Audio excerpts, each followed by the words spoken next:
மற்றொரு அன்னை செய்தி. விஷ சாராய பலி எண்ணிக்கை 66 உயர்ந்திருக்கக்கூடிய அன்னை செய்தி வெளியாக இருக்கிறது. புதுச்சேரி ஜிப்மர் மருத்துவமனையில் சிகிச்சை பெற்ற சிவராமன் என்பவர் சிகிச்சை பலனின்றி பலியாகக்கூடிய நிலையில் பலி எண்ணிக்கை 66 உயர்ந்திருக்கிறது. விவரங்களை நம்முடைய செய்தியாளர் கிருஷ்ணாவிடம் கேட்கலாம். கிருஷ்ணா, கூடுதல் விவரங்கள். விழுப்புரம் பகுதியில் உட்பட்ட கள்ளக்குறிச்சி மாவட்டம் பகுதியில் 100க்கும் மேற்பட்டவர் விஷ சாராயம் அருந்தி உடல்நிலை பாதிக்கப்பட்டு பல்வேறு மருத்துவமனையில் சிகிச்சை பெற்று வந்தனர். இதில் கள்ளக்குறிச்சி மாவட்டத்தை சேர்ந்த கருணாபுரத்தை சேர்ந்த நபர் ஜிப்மர் மருத்துவமனையில் சிகிச்சை பெற்று வந்தார். இவர் தொடர் சிகிச்சையில் இருந்த காரணத்தின் காரணமாக இன்று அவர் சிகிச்சை பலனை அளிக்காமல் சிவராமன் என்பவர் உயிரிழந்திருக்கிறார்.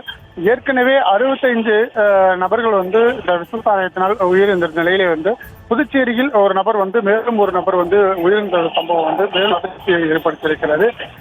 புதுச்சேரியில் 4 நபர்கள் சிகிச்சை பெற்று வந்த நிலையில தற்பொழுது ஒரு நபர் உயிரிழந்திருக்கிறார். மேலும் 3 நபர்கள் ஜிப்மர் மருத்துவமனையில் சிகிச்சை பெற்று வருகின்றனர்.